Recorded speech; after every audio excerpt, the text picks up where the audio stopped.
Just Oh put man. that song on at the end of any episode or film, and it's gonna be good. It's gonna have a good ending. You're gonna be like, oh, there might be lesbians in this. I'm ready. Totally. Talking to a person, who could it be? It's TBD with IRV. Hello, my beautiful beings. Welcome back to another episode of TBD with IRV. If you've never seen the show before, I'm your host, Isabella Vergun. And this is a show where we talk to amazing creators, artists, business people from all over the world and all over the country about the amazing things that they're doing now, especially right now during this weird COVID time, and talking a little bit about that. Today, our guest is trans activist, futurist in AI, fashion, entertainment, and the CEO and founder of Sharpe Suiting, Leon Wu. Leon, we're so psyched to have you here today. So excited to be here, Isabella. I know we've been trying to get some time on the calendar, and finally glad we're able to do it just before the end of the year. So Yeah, me too, very much. Um, so this is kind of interesting because usually I'll start off asking my guests like when they first started, wanting to create this certain thing, and when they kind of got into it professionally.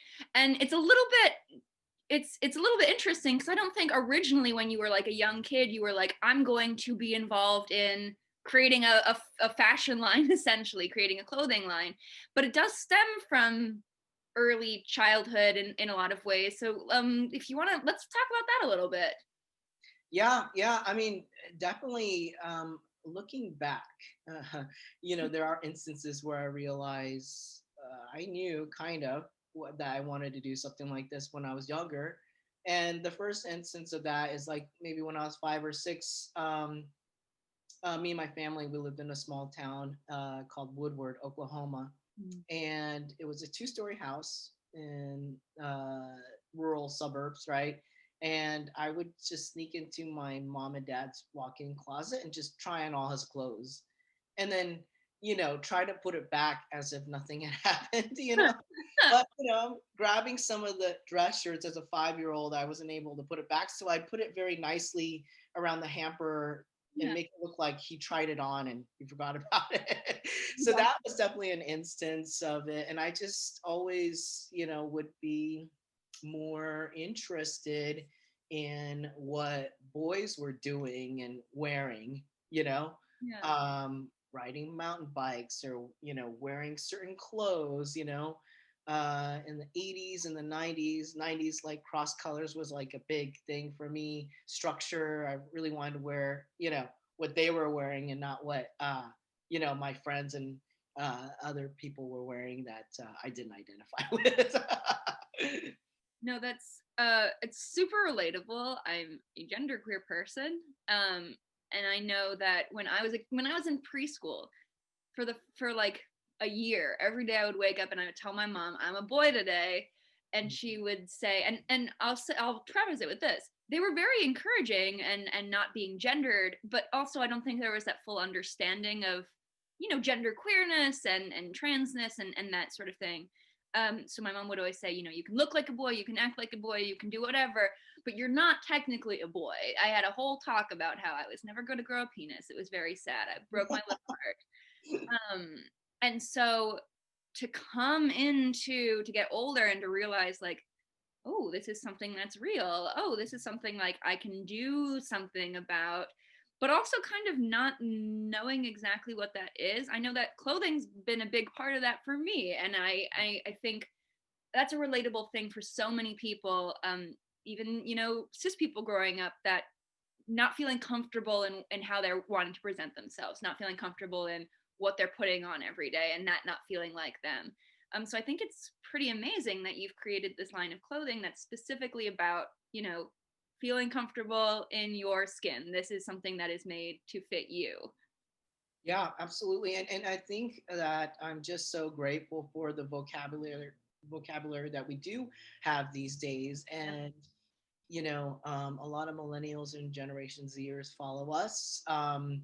And I think they've been a big, great part of participating in the development of this company and what's important to us. As a queer fashion label, we want to make sure that we are something that the youth aspire to want to wear, as well as something that they co-produce and build with us. So yeah, just it's been an exciting journey over the past 7, 8 years.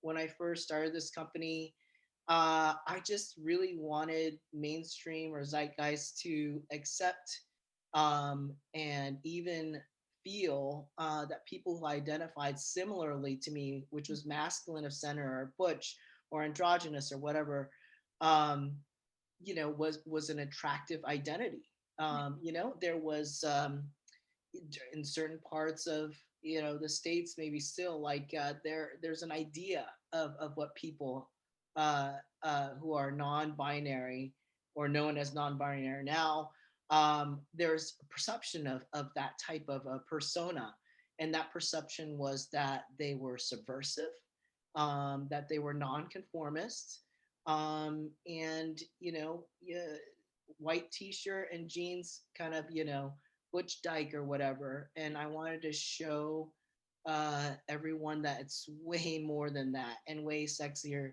than that. Not that that's not sexy, totally sexy, right? But I wanted more attractive people who identified similarly to me to be kind of shown to the world, and for anyone to identify as that, to feel empowered and sexy. And fashion was about that. We chose to do it at first.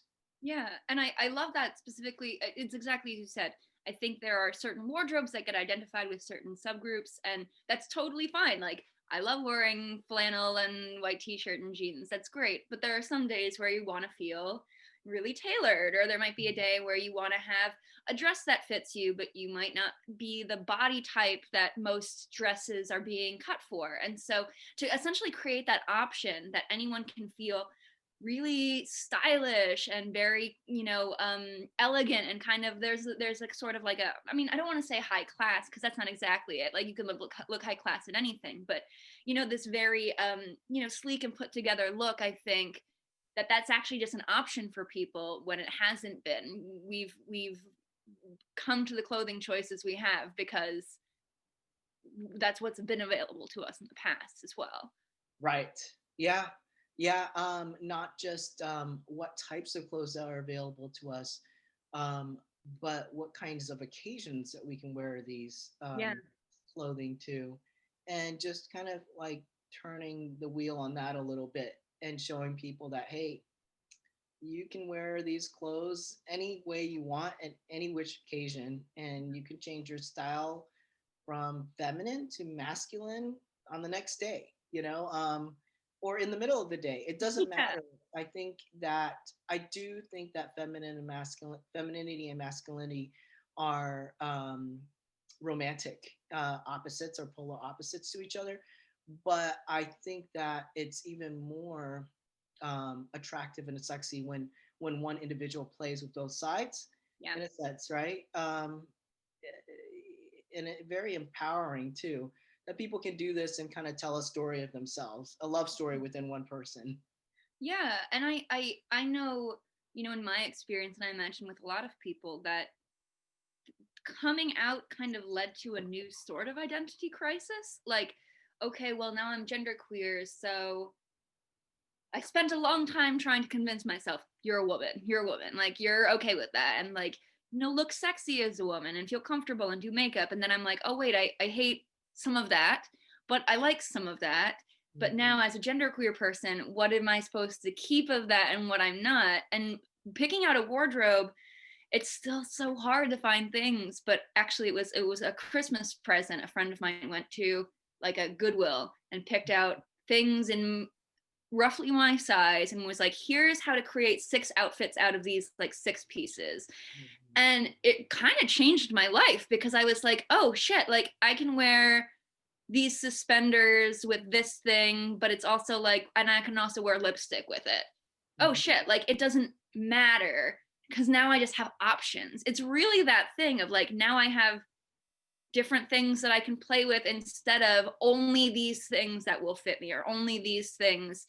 It makes the idea of gender presentation as more fluid so much more possible when we have things that are catered to fit our different body types.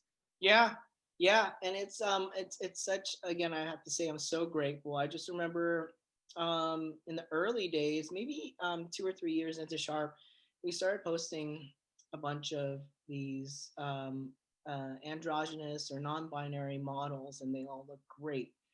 Um, and we had somebody that commented like, "Why can't a man dress like a man and a woman dress like a woman?"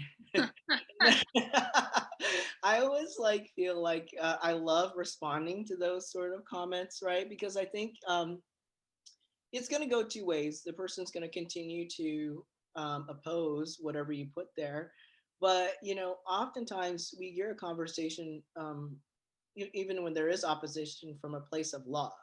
Yeah. And if really somebody has a problem with it, then they don't have to follow Sharp or whatnot, you know and so it's kind of interesting. And then yeah, we had another person kind of jump on that was a troll, but we always stick to our ground, and we have a lot of supporters, and that's really important. And eventually those people find something better to do anyways, which they should be doing. Yeah. Um, and you know we're not getting so much of those comments anymore, which is great, because people are like, "Hey, this thing is happening anyways. It's now 7, 8 years later. This Yeah. label's still doing what they're doing. People are still buying. In fact, people are defining fashion for themselves now, which is how fashion should be Yeah. defined, because fashion is identity. And for these negative spectators to try and troll or comment or bash at this point, there's really no point, because it's happening. It's Yeah, happening. exactly. Right. Let's not stop it. So Sharpe Suiting, I believe you guys started in 2013, and Correct. Mhm. I think it launched out of your living room. Like, it was very small when you guys first started. Oh, very, yeah, very smart. So we actually, the concept of Sharp started around April of 2013. Mhm. And for about a year or so, we tried a few tests with different manufacturers, different custom suiting manufacturers, found a good vendor that we could launch with. And we just tried like a bunch of different types of patterns and material on friends and friends of friends and people in the community. Back then, there was only what's called they called a male and a female pattern.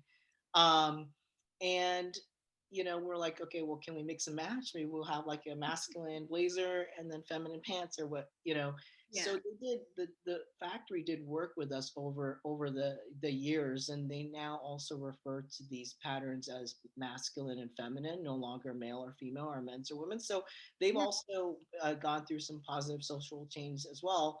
But yeah, so we conceptualized for about a year, and then we said, let's, now that we've tested our production and we have this engine that can run, let's see if people want to take it for a ride. So we launched a Kickstarter about a year and a half after. It took 2 to 3 months of really good planning to launch that Kickstarter. And we did reach our goal. We surpassed, our goal was 60K, and we got 69K, go figure. Yeah. Um, so after that, we knew that, okay, this is something, this is a viable business. People really want it, they need it. So that's kind of how it got started. No, I love that, and I want to talk a little bit more too about, because I know that there's a term that I believe you coined, which is andropometrics, in terms of essentially measurements, human body measurements that are not necessarily gendered, and how you create pieces based on that. And I'd love to know a little bit more about that, just because I don't know anything really about. I know about fashion being really cool. I know like someone looks really good, and trying new things. But in terms of like the creation of pieces, I really don't have a lot of, and I'm sure a lot of people watching don't necessarily know kind of what goes into that. Yeah, no, that's really, really good question. The first part of anthropometrics is, it comes, or it stems from the word anthropometrics, Yeah. which is what master tailors study when they go and get their bachelor's or master's to become a master tailor. And I remember there were a couple master tailors that I worked with just to really understand construction of a suit when I first launched this company. And they would tell me all about anthropometrics, which basically is the measurement of the human body. And so it's not only used in tailoring, it's also used in mechanical engineering. Like, for instance, you need to know what the measurements of the body are when you're constructing a car or automobile or anything that Going requires into space. Yeah, exactly. And I quickly came to know a couple of things because I am queer identified, gender queer. I had this experience also with drag and styling masculinity. Mm-hmm. We as queer people have this kind of inherent knowledge of how to fashion masculinity and femininity on ourselves that somebody who's cisnormative doesn't have, Yeah. So anthropometric is really that. And there is a math piece of it, or geometry more specifically piece to it, and then there's another part of it that's more subjective. And this is what Sharpe trains to its various designers or design ambassadors. We have a design ambassador in Chicago, one in Charlotte, North Carolina, one in Tampa, Florida, one now in Denver, and soon we're going to have one in Austin as well as LA.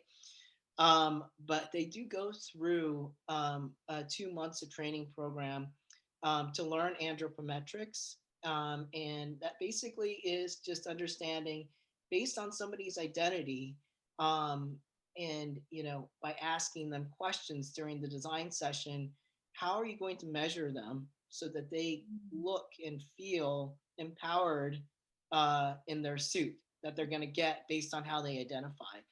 And it's just basically a bunch of geometric triangles, and piecing that together. Certain things like if somebody wants a more masculine presence, then we're not going to measure a high-waisted pant for them. We're going to do lower to elongate their torso and, kind of enhance the masculinity of their identity. And, good tailors, even cisnormative ones who serve a cisnormative market, they already kind of know how to do this for men, right? Yeah. So I'm just taking it to a different level. And on the flip side, we do that too for femininity as well. We had done a bespoke suit for Laverne Cox. Yeah. And, was very much, you can sit there and assume, okay, Laverne wants strong and feminine presence. But we did spend some time with her stylist. We couldn't talk directly to Laverne because she was so busy talking to her stylist, Christina Pacelli, just to understand, well, what kind of, how does Laverne identify? What are the things that she likes to accentuate? What are the things that, she make her feel empowered as a person in her own identity. And we made a beautiful white suit that was a very light fabric, but it was still very, their angles were sharp and fitted on the shoulder to kind of match her like strong feminine persona. And she wore that white suit without a top underneath, and she had her cleavage, and she looked amazing. She wore it to the Emmys Creative Arts Awards show on the red carpet. And you can find the picture there on our Instagram or online. So, yeah. In Sharpe Suiting, it's one of the first photos that comes up in terms of the Google searches of it, and it's a beautiful piece. Oh, great, yeah. No, I think that's brilliant, and I think it's exactly as you said. Like, it's something that tailors have been trained to do, which is, accentuate what we want to highlight, and maybe, I don't want to say hide because it's not necessarily hiding, but like not accentuate what we don't want to accentuate. And a good suit for men has always been designed to do that, make people look like they have broader shoulders or accentuate their broad shoulders, or maybe that they have a slim waist, that sort of thing. And now to be able to translate that into, we've got different people of different body sizes who have different, like shapes at work, and how do we continue to do that in other bespoke pieces? It makes complete sense to me. But that's so interesting. Oh man, it makes me happy. But when you first started Sharpe Suiting, I think you left like a corporate IT and finance position to then go into making like a fashion line. Did you have any experience in fashion or design before this, or was it just kind of like, this is a dream and I'm going to learn a lot about it so I can make this a reality? Yeah, well, I guess the only, formal or education that I got was that I was very heavily involved with my business school, NYU Stern, the luxury retail club. And, Mm, I knew I had an interest in fashion. It was part of my application to get into business school, was that I knew I wanted to launch a fashion label, and made that part of my whole application project. yeah, I took quite a few courses in school, but it was mainly on the business side. And then in terms of informal experience, I did a lot of styling for my drag king troops. I was in two of them. yeah, One back 2000 to 2004 or five, had a 4 to 5 year stretch. And then, also I was in another drag king troupe in the Beauty Kings more recently this past decade, for about a 4 to 5 year stretch, and was heavily involved in just coming up with, if we had a group number, what the look would be for the whole group. yeah, But drag kings and drag queens have a lot of experience in just styling, because what they need to do is they're achieving a certain persona, yeah, whether it's masculine or feminine or not. Um, uh, when you do drag, you're performing a persona, and just fashioning to another identity that's not necessarily yours, or a super persona of yourself, is kind of like a really great place to learn about how to style and how yeah, to design. So that's kind of like the formal and informal. And we definitely have people as part of our team who, had or went to FIT or FITM, and yeah, they contribute tons of great creative and technical knowledge as well to the trade. So yeah. No, that makes total sense, and kind of where the more intuitive part you were talking about with the anthropometrics comes from, is that you have that experience with that specific skill set, which is, it's fucking phenomenal. Um, I wanted to ask, because one of the things, and we were talking about kind of in introducing you, was you talk about being a trans a trans activist and futurist, and I think that's just such an interesting specific word. What does that mean for you, being a trans futurist? gosh, yeah, that means that a lot of different things, ranging from, gosh, to be It's kind of completely a broad wild, question, I know. to be completely wild. I had a friend who is an entrepreneur in the sex industry, and she's really got something great going for herself. And I was talking to her about, adult entertainment, you Yeah. know, and virtual reality, Mm, right? And just like being able to, if I were younger, to be able to experiment with certain VR games where I can like really play a game, or play around and with, being a man, yeah. um, from either a sexual standpoint, or just, a video game, right? That would be super cool. um, and given that it's reviewed, and parents approve of it, it could be kind of cool for young people, especially adolescents, to kind of explore that type of thing, Yeah. right? And so I like to think of technology as something that we can use to our benefit, to be able to test out and explore different things. Yeah. The same while, we had created our own ready to wear line, and came up with our own unique sizing. So a lot of that, we really didn't want to just use standard men's and women's sizing and take a blend of that. But Yeah. by the time that we launched the Ready to Wear collection, um, we had about 300 different clients already come through our doors. So we had 300 different measurement points or data points that we could use and just do all sorts of analyzing based on the data, um, on somebody's height, their weight, their waist size, their chest size. You know, basically we're composed pretty similarly, like as in our heads are on top of our shoulders and then Yeah. our arms are almost the same length, right? Yeah. And just analyzing that data, we came up with our own ready to wear sizing, which is more accurate and based on real, like you could consider all of our clients, they're 300 fit models that we worked with people who identify with our label and our clothes, and that clothing, and that is the best way that you could do sizing, Yeah. rather than just taking averages of men's and women's, like, different measurement points, Yeah. and hoping that'll work.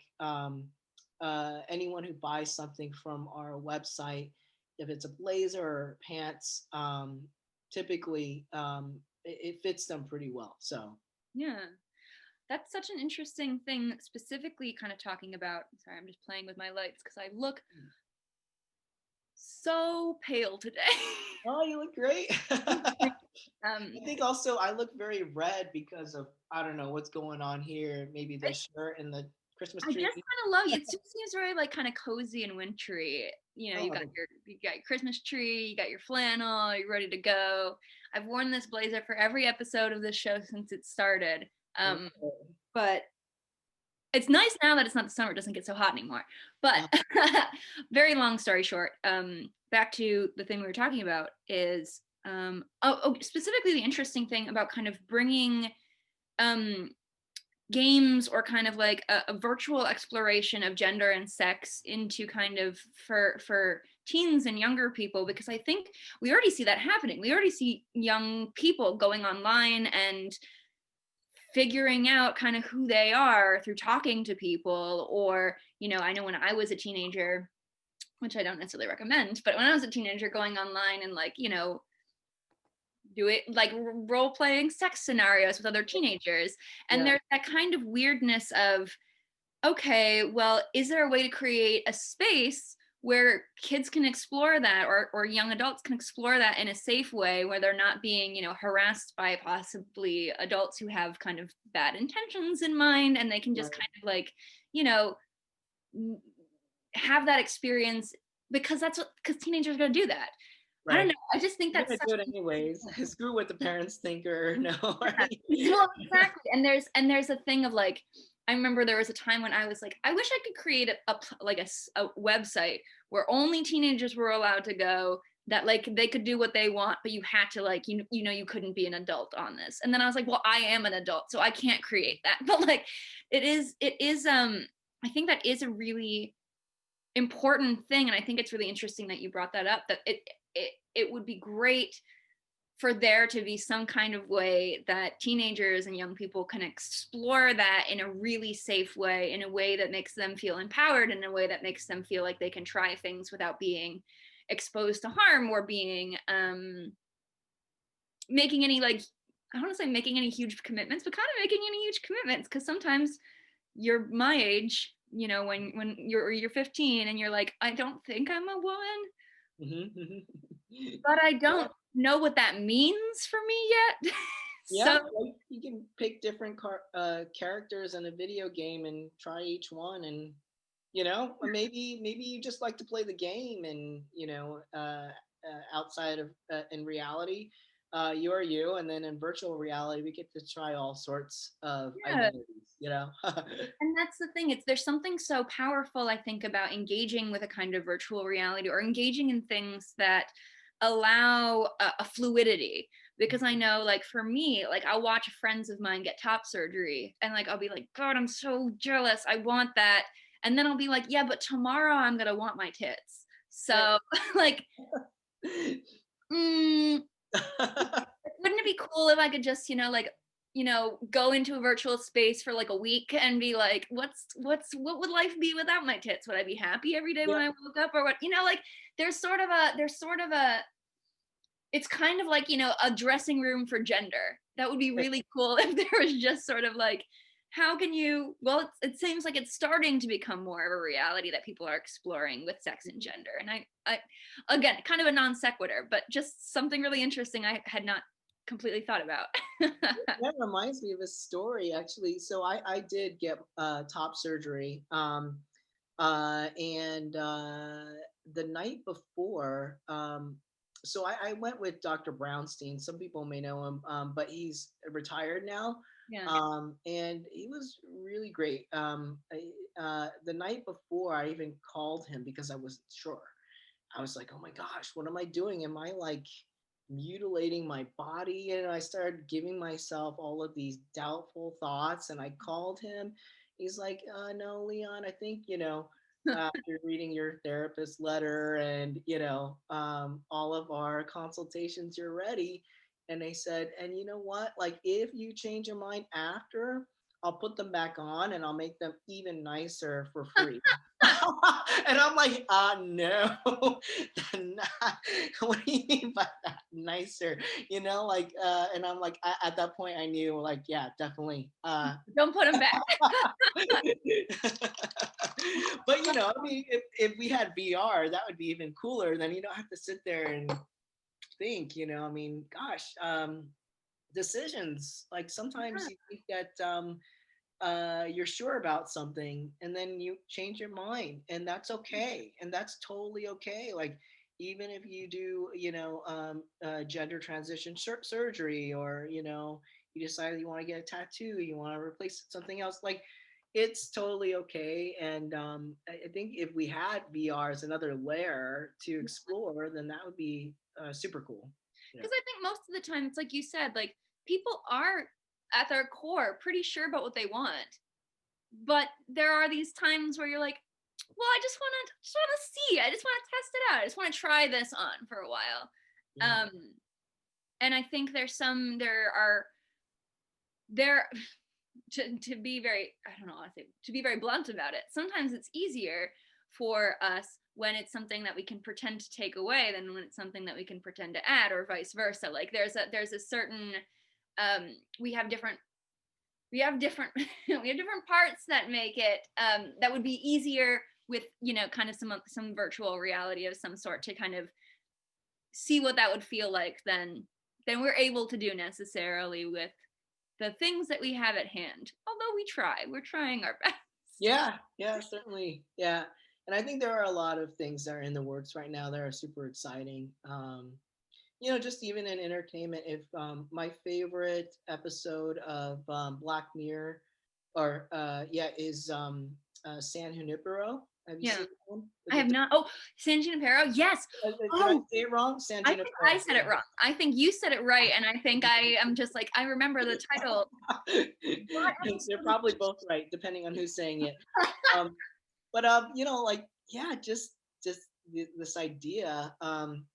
One of my inspirations and mentors is Martine Rothblatt, and she's doing all sorts of things in artificial intelligence. Her and her partner Bina and their whole family, and is a founder of United Therapeutics, as well as the founder of SiriusXM. And yeah, just referring back to San Junipero, or Junipero. One of us is idea of like, we can even after we pass on, we can kind of just preserve our consciousness is a really kind of an interesting and could be beautiful thing. And having people being able to check into that consciousness, it's better than encyclopedia or world book. They go into somebody's thoughts who was here previously. And even like to go into this kind of eternal dream. It's a nice thing to think of having that option when you're in retirement. I love that. I love that episode specifically. And I think that actually it kind of goes nicely into another question I had, which is, or I mean something to discuss, which I think is there's a lot of talk within the community, within the queer community especially, on passing. What does it mean? Is it I mean, it's a lot of judgment on other people's decisions ultimately, but it's kind of like, how much do we owe society to pass versus what is making us feel comfortable? How is gender performativity or gender presentation informing our lives? What impact does it have? What impact should it have on our lives? Is there something about kind of living in a world where we're realizing that gender is non-binary and sex is kind of non-binary, that we shouldn't be, passing as male or female anymore? And I just think that's such an interesting discussion that's happening, because I'm of the kind of thought process that one should dress however they want that makes them feel good. And so if dressing very masculinely or very femininely, and that involves, again, I'm hesitant. I keep using the word passing. I'm hesitant to use it exactly because I think it's becoming more and more passé every day, because we're not really gendered anymore. But I think there's a really kind of complicated discussion around that. And I'm wondering, in terms of this particular clothing brand with Sharpe Suiting, what your hope kind of for it to be part of that kind of gender discussion and presentation discussion. Yeah, that is a very interesting question. That throughout queer history, it's important and it's not important, but it is important because of evolution. I remember being part of the lesbian community for about like 12 to 15 years, and what it meant to be butch, butch, like, there's all these books about being butch, right? Stone Butch Blues, and butch is a noun or whatever, and then, like, reading all that stuff, and it's interesting, but it was a big part of queer history, and it was important back then, but now maybe it's not so important, right? Same thing with when I started transitioning. It was like, a lot of trans men were like, oh, passing is a rite of passage. It's like, uh, it's all about passing as a man, and I did too go through in certain sectors of my life, when I came back to tech and doing some more work there in software, and then machine learning. Just I went, it was 3 years after, no, 4 years after taking testosterone, and I just went in stealth. And that was important for me to go through that experience, because it's something that I always wanted since I was a little girl or whatever, little kid, right? I want to see if I can be a man and pass, right? And now, like, after this year, not so much. I I'm part of my company's D&I group, and the LGBTQ group, and that is really special for me. That both I got to experience for myself the stealth passing period, and that I get to be open about it now, and that's even more special to me. A friend of mine who I've known since college, at her birthday last year, she slipped and called me she when she was referring to a story about us running from a pack of dogs when we're in college. Don't ask me the rest of that story, but we were on our way to a rave, right, in some deserted place, and there was like a pack of dogs, and they split up into three like this, and they started chasing us, and and then she was telling the story, and she referred to me as she, and for the first time I heard somebody refer to me as she in a long time. And I remember feeling actually that was endearing, that she knew a part of me, that I pushed away for so long. Yeah. And she wasn't really thinking like, oh, Leon, she girly girl. That's just what came out of her mouth when she's telling the story. And Yeah. she apologized profusely for it later. And I said, no, actually, it was really nice to Yeah. kind of hear that again, like, because there's a big part of who I tried to be before to fit under the she umbrella that Yeah. actually made me who I am today and made me empowered to do the things that I do today. So Yeah. I think I mean, that's such a thoughtful response to that, because I feel so similarly. Like, people are like, I don't use for like on I don't regularly use they them pronouns, because I feel gender wise kind of my gender feels kind of binary. So sometimes I feel very they she her, and sometimes I feel very he him. I usually don't feel very they personally, which is kind of, but it's also this thing that, like, I think most people would see me and be like, she's queer. They wouldn't necessarily be like, oh, you're not cis. Like, I think I still have, some cis energy. But the other day I was at Trader Joe's, and I live in LA too. So I was at Trader Joe's, and somebody was like, oh, thank you, sir. And I was like, so delighted. I was so excited. And then immediately they were like, oh no, I'm so sorry, ma'am. And I was like, no, it's totally fine. Like, I'm fine. And they're like, no, I'm sorry. And I was like, no, it's good. It's fine. I just don't, just shut up. Like, and it's so, but it is such a thing where it's just like, there is sort of that delight in being seen as you have wanted to be seen. And then there's another thing where you're just like, well, I know this person, I don't care as much about what they are. Like, gender can mean different things coming from different people. Like, it means so much to me when my mom can refer to me as handsome, as opposed to just like another stranger. Like, there's a although I like when everybody calls me handsome, but you know what I mean? Like, there's something kind of joyful in that as well. So I think that's such a thoughtful way of putting it, that I think even if we do kind of switch, even if we are feeling kind of the polar opposite of how we once identified gender-wise, there's still sometimes, for some people, sort of a softness in the in-between. Sometimes it's like, I don't want to think about this ever. No. But like, we've all been through, I think almost all people have been through other points in life where gender was different for them, whether it was they were just living a different version of masculinity and they're male, they're living a different version of femininity, they're transitioning, whatever, that it does feel fluid for so many people. But I just don't think people think about it that way unless they're acutely aware that they feel incorrect about how they're presenting their gender. I don't know if that makes any sense. It does, and it's a thing that somebody who is genderqueer or queer identified from a gender perspective will think about, that cis-normative people may not think about so much. Yeah.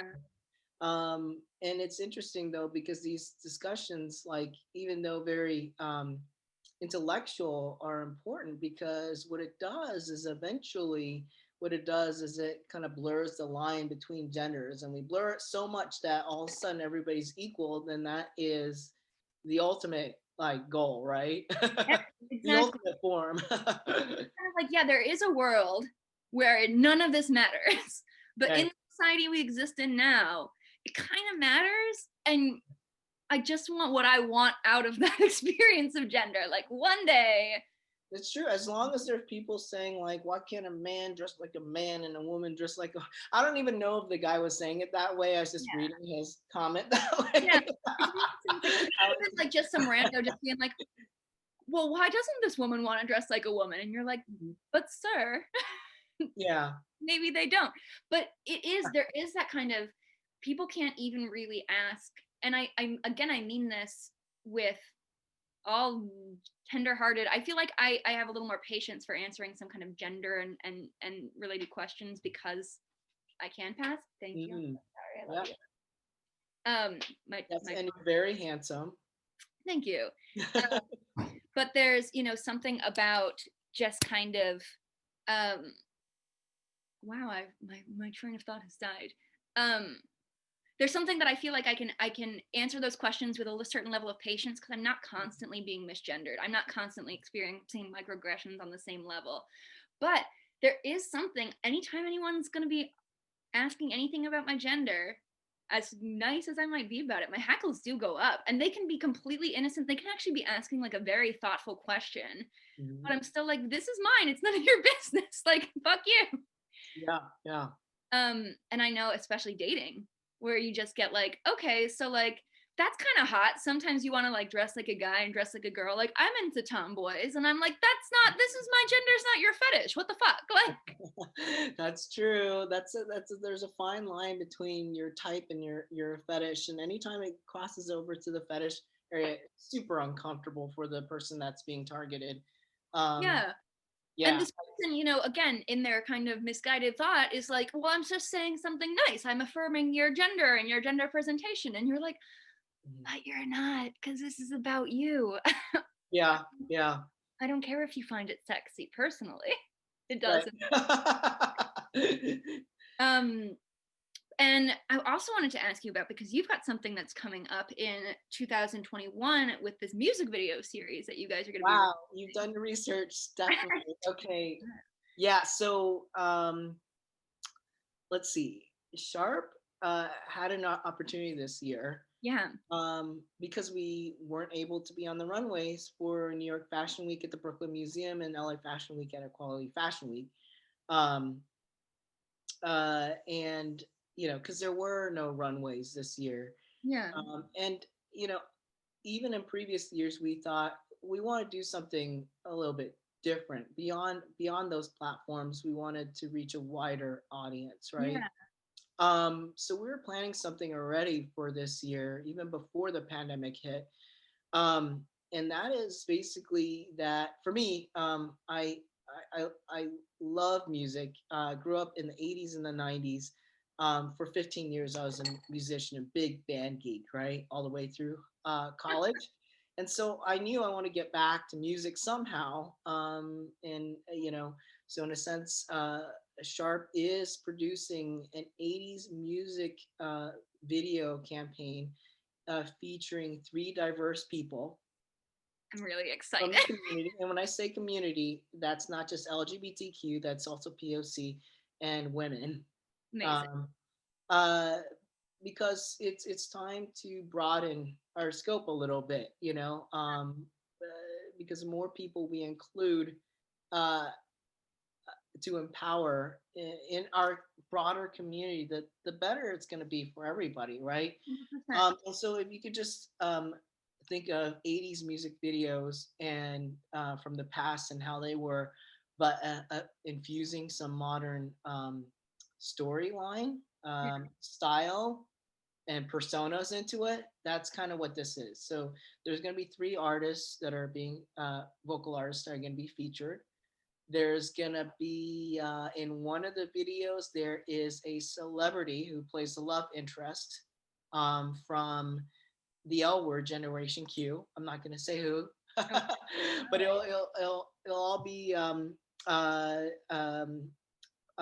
publicized early next year. And all of the proceeds for these music videos, because you're going to be allowed to vote and donate. Nice. Will go to a nonprofit organization that we're partnering with. Again, that will also be announced probably in January or February, but it is a nonprofit organization that is very vested in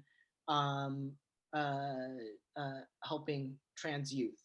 Amazing. And homelessness. Yeah. So that's happening next year. And it's interesting because we're like, oh, well, what's Sharpe doing? I thought you guys were doing suits and fashion, right? Well, since the beginning, as I mentioned before, Sharpe is about presenting identities and people from our community to the mainstream so that they can we can bring more visibility to these types of folks, right? And from the beginning, we've always been involved with bringing money back to our community and NPO organizations in our community. So we're pretty much doing the same thing, but this kind of falls under entertainment. Yeah. So what does that mean? Well, Sharpe, yes, we're fashion folks. I guess now maybe we're entertainment folks, but most importantly, we are visual activists. And so whether it's through entertainment or putting somebody that we feel is sexy on the runway, so everyone can see them, that's what we're doing. It's just with this, the music video campaign, people are not only being seen, they're also being heard. So we get to show another level of how talented our community is as well. I'm already so excited and like going through 80s songs in my head that would be like thrilled. I'm thrilled. I'm just 80s people. I got a soft spot in my heart, a deep soft spot in my heart for 80s music. It's just so. It's just so affirming of like, I don't know, just when you listen to 80s songs, you just feel so comforted, especially with the shit that we've been going through this year. You know what I mean? I don't know why, but I just like every time I listen to Belinda Carlisle's "Heaven Is a Place on Earth," I'm just Oh, like, yeah. this It is a always just epic makes me song. feel good. Just make me like that's the song that they play in San Junipero or Junipero Yes, when they're running. that's why I associate it now. But I'm just like, this is the gayest thing I've ever heard. Like, I'm just like there for it. Just Oh put man, that song on at the end of any episode or film, and it's gonna be good. It's gonna have a good ending. you're gonna be like, oh, there might be lesbians in this. I'm ready. Totally. Man. Yeah. Oh, Leon, we're getting to the end. May I ask you some stupid questions before we wrap up? Yeah, sure. Ask away. All questions are stupid and they're good.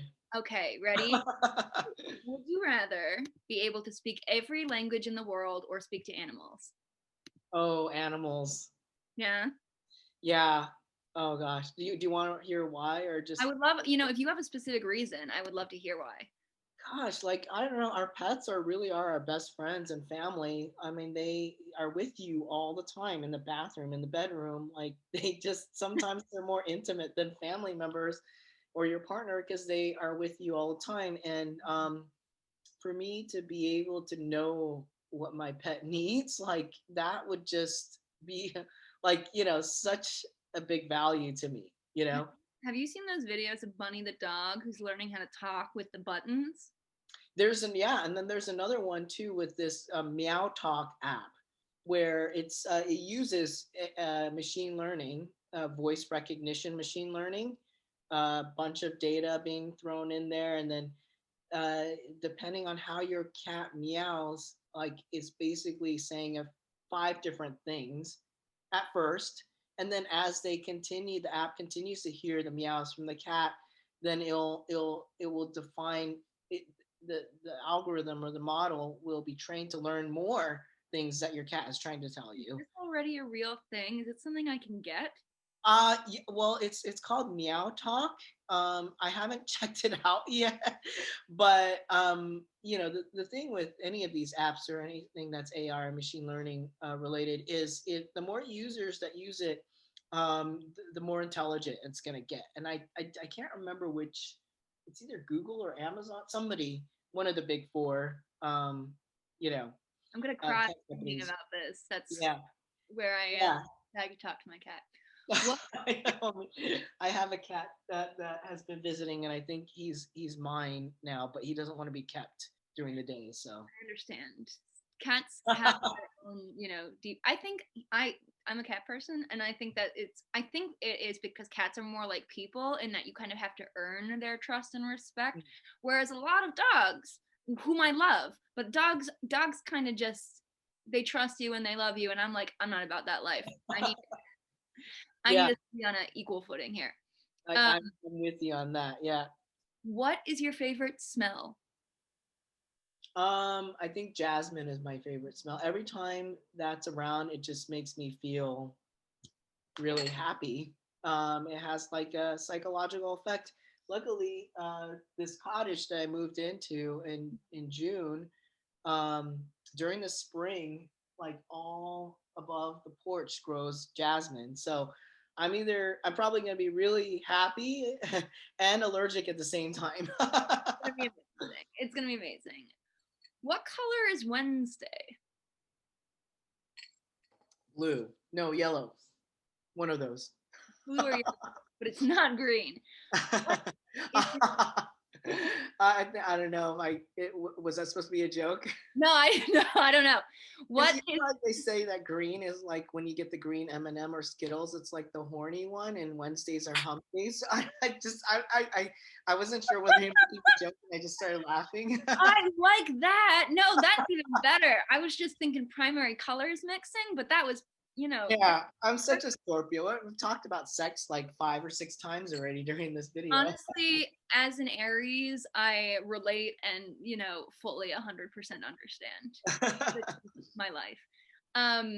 What's your least favorite tree? I feel like the world doesn't need this tree. Fuck this tree. I like all of them. I don't think I've seen All a tree that I don't like. Least favorite tree. What about those trees that have those spikes all over them? You like go to touch it and That's it's covered scary, in but I spikes. don't even know what those are called, you know? um I don't know. And I guess also this is my ignorance of not knowing enough about trees. I only know the names of trees that I really like. So Yeah, that's true. I think people should all try harder to have a tree nemesis. My yeah. favorite tree is also my least favorite tree because it's birches. And I Yeah. love birches, but birches are the only tree that actually make me allergic to everything around me Ah. because my body mistakes birch pollen for apple pollen for like all kinds of things. So like if I eat an apple or a pear or blueberries when I'm around a birch tree that is in bloom, I Mhm. will not be able to eat them because my body's like, you're eating a birch tree. Wow. See, now I'm gonna have to go and Google and see what a birch tree is because I'm not even familiar with that. Those are East Coast trees. Those are, Okay. Okay. Maybe I'm allergic to them too because I'm always allergic on the East Coast. So that would probably do it. Would you rather eat a whole lemon or a whole hot pepper? whoa, you don't make that question very easy, huh? Um, when I was younger, the pepper, but now as I'm older, the lemon because I can't take as much spice as I used to be able to.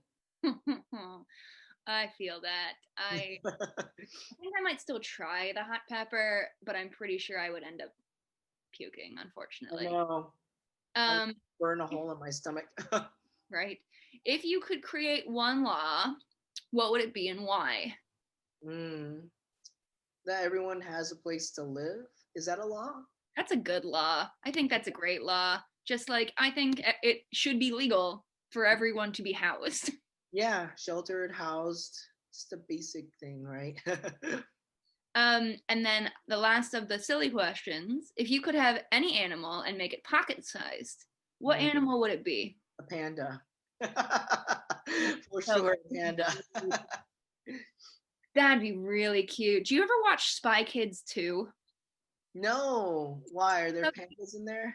so in Spy Kids 2, they go to this island where they meet a scientist who's Steve Buscemi for some reason, who's created he was his goal to create pocket-sized animals and dinosaurs and stuff, and then he makes them too big and they take over the island. It's like, it's whatever. Okay. But Yeah. ever since I saw that movie, I was just like, pocket-sized animals, man. Just That's a want great concept. a tiny little hydra, but actually, I think a panda would be much easier to take care of. Yeah, we think, but we don't know. That's true. They actually, part of the reason they're going endangered, bless them, is that they are too lazy to have sex, which is something I can't relate to personally, but I'm sure some people can. It's true. It's true. I'm a big fan of pandas, and I read all about that. They'll put like two together, and they won't. Be like, hey, buddy. They'll just start eating the carrot or the bamboo that's around them, and that's it. That's how people and pandas bonding over food. Amazing. Well, I'm going to ask you some final questions here in the last minutes we have together. First of all, thank you so much for coming on. But I want to make sure, I think this is going to air not this next coming week, but the Thursday after that. And I want to make sure if you have anything, obviously the music videos, but if you have anything coming up that you want to promote, that you get a chance to do that. And also if you have any artists or musicians or a fellow, business owners, anyone that you want to shout out or promote, that you have a chance to do that. Oh, That's yeah. what the show's all about. Thank you. Thanks, Isabella. And this has really been quite a pleasure. I really enjoyed talking to you. I do want to let people know that we've launched really cool holiday capsule of items that are less than $100 or $200 on our sharpesuiting.com on our e-commerce. So definitely check it out. And the theme is cozy at home. So, we feature things like hoodies with our original vintage label on the sleeve, just like you would see on a suit, but on a sweatshirt instead. So that's kind of cool. And a lot of other kind of cool goodies that you can get for your loved ones, during these tough times. And I do want to shout out to my leadership team. They are just amazing. Shout out to specifically Antonio Soto. I think yesterday is his birthday, so happy belated birthday to him. And then also Marcia Alvarado, Alex Guerra, Nikki Eason, our designers, Corey, Burton, Amelia Rose that just joined, and also James DeAngelis, Hubie, Wang, and I would say the name of the three vocalists, but that's going to be a surprise. So shout out to all of them. Yeah. You guys should be following Sharpe Suiting on Instagram. And do you guys have a Twitter account as well? We do, but I don't. Instagram's the place. Yeah, we haven't really posted anything there. Maybe we should. I don't know. Let us know. Do you want us to post on Instagram? Tag us and let us know. But make sure you guys follow Sharpe Suiting on Instagram and check out their website so you can stay updated for when these amazing music videos are going to come out. Sounds good. Thank you, Isabella. Thank you so much. And I want to, we'll ask our final December question, which I've been asking all my guests, which is, do you have a favorite, either just wintry or specifically holiday memory that, just brings you a little joy right now? Yeah. My parents, they fought a lot, but one thing that they did for us when we were little is, when we're sleeping on Christmas Eve, there would be no presents, and all of a sudden when we wake up in the morning, there'd be all sorts of stuff, Yeah. And my mom would do stupid things like take the bite out of the cookie that we left out for Santa. And it's very interesting to see like my Asian American parents like do this thing for us when it was not something that they grew up with. Yeah. And that's a sweet memory that I have with my brother and my sister, that they used to do those things for us. So that was very nice. I love that. Thank you so much. Thank you so much for being on. Thank you guys so much for tuning in. I know it's a new format, but I really appreciate you guys still being here. It's very exciting.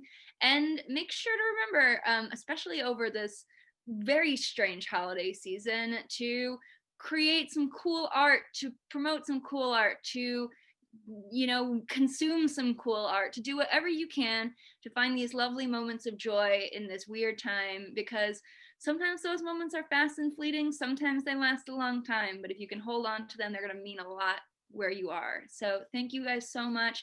Thank you so much, Leon. This was such a lovely interview, and have a great Thursday. Yeah, and happy holidays.